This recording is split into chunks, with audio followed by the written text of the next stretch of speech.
So the idea that we get, just like Moses, when we feel like God has called us to something, maybe he's called you to be a missionary, maybe he's called you to whatever it is, I'm not even going to fill in the blank. You know your calling.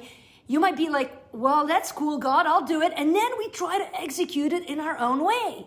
But if it's from God, the very nature of it makes it where we cannot do it on our own. We've got to let God step in and do it. And that doesn't happen until we get to the place where we fail in doing it on our own. We look at our failure as the end point when God sees it as the beginning place. This is going to be point number 2 in a second. But think about this. Often, that's how you can tell a plan is from God and not just from you. If your plan was something you could accomplish, then you don't need God for it.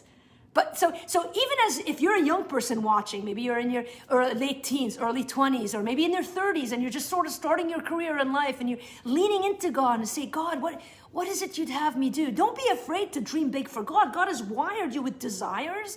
He's wired you with abilities. You can do things that I could never do. Some of you are artists. Some of you are worship leaders. Some of you are, there's so many talents in this world. And so God might put something on you. Now, the mistake we do is that we want to help God out, and we want to try to do it on our own. And by the way, sometimes we do that, and even that breaking is part of the process. As you say, what's point number 2? Let me just, since we're talking about that, let me give you the second point.